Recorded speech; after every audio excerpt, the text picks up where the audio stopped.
The in-game models for Gacha Games truly defines the experience of the player. This is the model and character that you will be playing with for the foreseeable future after all. There is nothing like staring into the blue eyes of your favorite character and looking at their assets while they run across the map. The accessories on their model, their hair, the way they move and interact with the environment, the way they run and their asses on full oh shit, I said it again.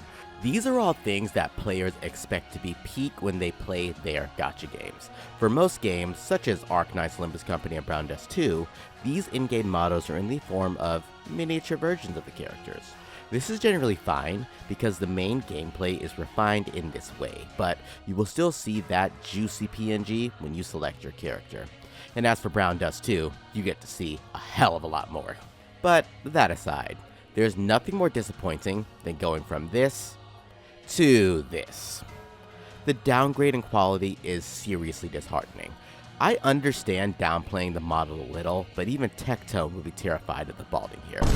But then you have games like Wuthering Waves, who literally use the exact same in-game model for their cinematic movies and trailers for the character. Gone are the days where you lose 50% of your bone density when you transition from a trailer to a model. We are finally in the golden age of game models. Like, you cannot tell me that this NCP is in this wonderful game. He has more expressions than the entire cast combined for Hoyoverse. Starbuck, you are truly the MVP of the 2.1 patch, and no one can prove me otherwise.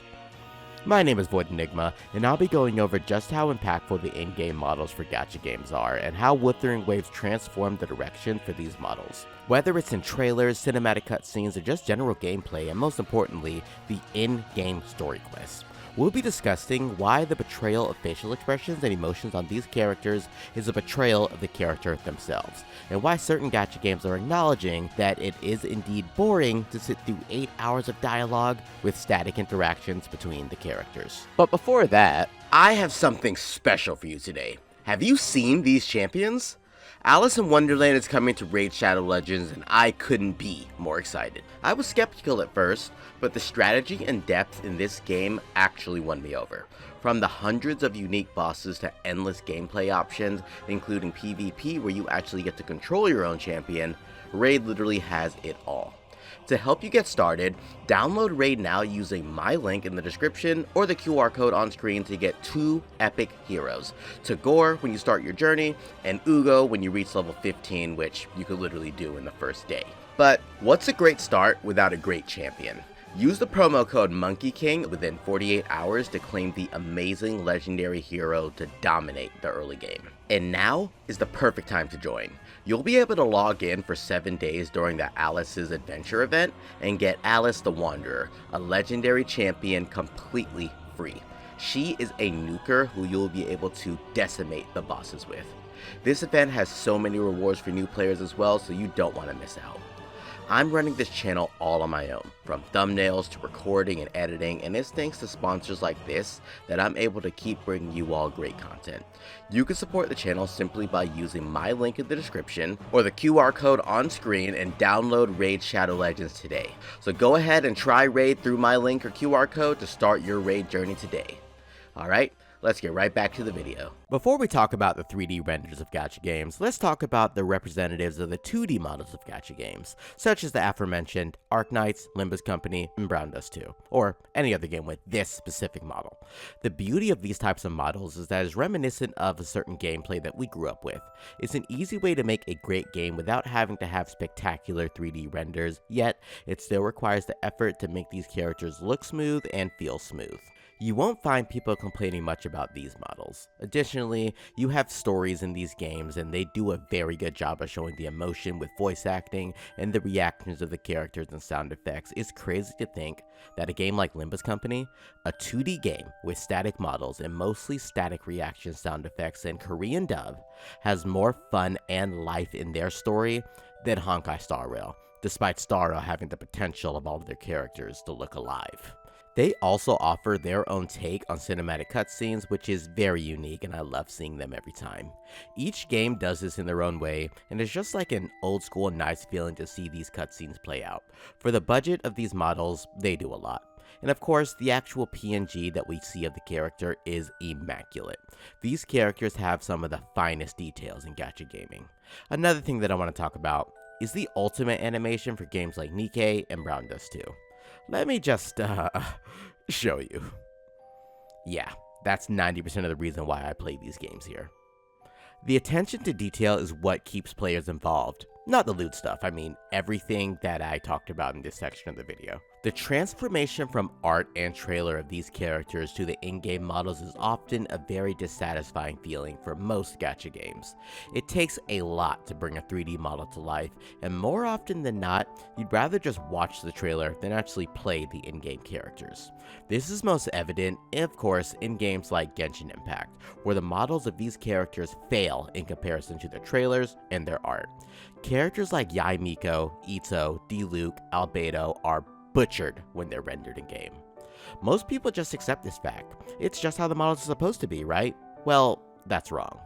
Even Honkai Star Rail, despite their characters being much more dynamic than Genshin Impact, still have a severe lack of diversity between their casts, like female character number 3 looks exactly like female character number 13.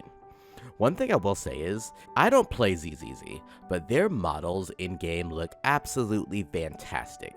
When I checked out the gameplay, especially when comparing their appearances in the trailers to their in-game models, I can say that I was pretty impressed. I don't know how the actual story looks and if they still display emotion and facial expressions in the story, so let me know down in the comments if that's the case for Zenless Zone Zero. Nikke also does an excellent job of transitioning their characters into model. I mean, it's Nikke, that's their whole game.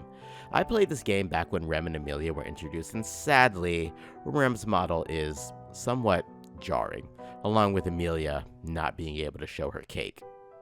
Wuthering Waves, however, does something phenomenal. The in-game models don't lose 8 layers of hair when you actually display them in-game. The in-game character doesn't transform into Danjin number 22. The in-game characters look and feel alive. Like, these Wuthering Waves characters are so alive that the women in the game can't contain their accelerated heartbeat. So that's why the jiggle physics are so intense in this game. I know, I just solved some major lore for you here, so just let that sink in. Wuthering Waves having abnormal jiggle physics to please the Gooners? Absolutely yes. I mean, absolutely not, no. The fact that they use the in-game engine and models for their cutscenes and trailers truly speaks to the definition of their immaculate in-game models. Of course, this is made to look spectacular thanks to the lighting, positioning, and close-ups, and maybe some post-production art, but it just shows how much effort was put into these models in-game. Because of this effort, we can rest assured that even in 5 to 10 years from now, the game will still look incredible. And to bring it all together, I can fly in the air and stare at my character's booty. Not because I want to, but because the devs decided that needlessly censoring the in-game characters is pointless. You can go ahead and uncensor your support by liking this video and hitting that subscribe button to support the channel and keep these videos coming your way. I don't care where you come from, or what background you have, or your stance on censorship, but censorship in a video game is cringe. These characters are already very safe for work in-game. I mean, everyone has a butt, everyone has a chest, so what if some look better than others? I'm not complaining. In other games, we have disappearing characters blurring the backs of the characters when they're underwater, and I can't even climb without looking at the backside of the characters without them just disappearing. It's just annoying and frustrating. Not all players are interested in this feature, but for those who are, yeah, they really are. And they should be allowed to view and see their characters as they appear in-game. The ridiculous censorship is quite frankly pointless. I'm really happy that Zenless is made for a more mature audience and they aren't subjected to the censorship depicted in Genshin Impact. It would be much better if instead of actually censoring the characters, you have something like what they do in the Nier series. 2B and Kaine. If you want to look up 2B's skirt, she won't let you. She'll turn away and set the boundaries. Hey, don't look up there. If you want to look up Kaine's skirt, you get your ass beat. And if you continue to try, well, she will absolutely freaking kill you. Which is how things should be. A place where the models need the utmost attention is in the in-game story quest, and my god, Honkai Star Rail really screwed this up. 8-hour story quest. Fine, it's a Hoyo game, we're all used to it. Fine, it's a Hoyo quest, we're used to it. 8 hours of story combined with black screens, plus the characters have zero facial expressions or reactions or even basic movements on screen, yeah, that's unforgivable. I play Star Rail, and I have a well-established account, but I quit recently because I couldn't get into the 3.0 story quest. The quest was just, my god, boring. I'll eventually get back into it, as I always do, but I could not convince myself to sit through a Hoyo quest with zero effort put in there. Plus, most of it is not even voice acted, especially the likes of Robin. I actually didn't even play the Robin and Sunday quest yet. I'm here to play a game, not listen to a novel. I listen to audiobooks when I'm doing a long car ride or when I'm doing tasks like cleaning, tasks that require zero input from me. However, these games have a strenuous process of, hey, are you there? Choose nonsense option 1 or nonsense option 2 to make sure that you're actually there. Sometimes, these choices are actually just a normal response that you just read together anyways. If I gotta be present anyways to experience a story, then you better make sure that that story is a damn good experience. What's more bothersome is that in these stories, there is just minimal effort. In these story quests, you know exactly what reaction the character will have to certain situations. It's just a stock standard. Paimon says something that's supposed to be interpreted as funny, Traveler will put their hand on their head, and so on and so forth. Stock female number 22 is confused, she will have the exact same reaction. Stock male number 17, wait, they don't introduce that many men. Stock male number 6 is thinking, well, we know exactly what animation will play out. This works for a game that you play for 1 to 2 months. Eventually though, with the sheer amount of story content and unskippable dialogue, most of which isn't even voiced, like come on, eventually you gotta create new things, right? In Wuthering Waves, you have Phoebe, who will bonk the goat Starbuck for being an absolute Chad, and we see the full animation. We have Carlotta, who is caught by Rover, and we see the full animation. The models feel full of life. Speaking of models and Carlotta, let's talk about the most outrageous things that these devs failed to implement in their games. No changes to the system of models. It's insane to think that Genshin has 2 male models and 3 female models. That's it. The stock standard of exactly the same characters and interactions between these characters. Wuthering literally added a new model with Lumi, and to my surprise, Carlotta was the same model. I figured this out because when I attempted to do a backflip, she did not in fact do a backflip. She instead did the lolly hop back. I then examined just how many in-game models do we have. We have 4 female models, tall, medium, small, and lolly, and then for the men we have 2 models. Now you may be thinking, how do we have 2 male models? Well, you may not have noticed, but Shenliao and Jian are actually 2 different sizes. I was surprised to find this out, as they look overall the same, right? But this model is fundamentally different. Crazy to think that Shenliao is the same model idea as someone like Xiao from Genshin Impact. I do hope that they add more diversity to the models because we know that they aren't scared to add new models. Additionally, they don't have a macro for each of the models for their in-game scenes. Instead, the characters tend to have unique movements every time. Sure, there are still a few standouts that are actually being reused, but Kuro Games aren't scared to actually think outside the box and create different movements to depict their actions.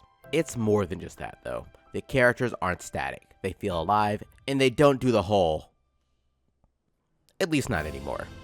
I would love if they really went out of their way and added a bulky male model or a unique character model for special characters.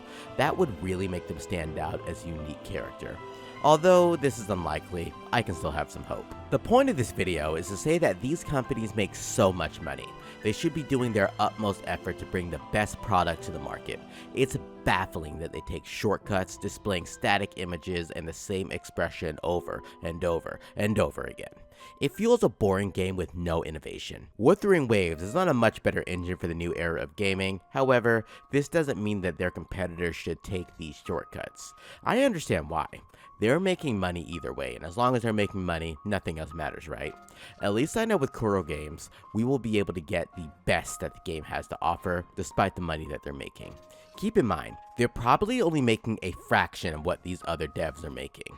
Not that it really matters, because at the end of the day, I'll play the game that I find most appealing.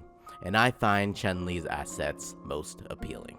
Don't forget to like the video and subscribe for more animatic content. I have a ton of stuff coming your way, so stay tuned. This has been Void Enigma, and until next time, Enigma out.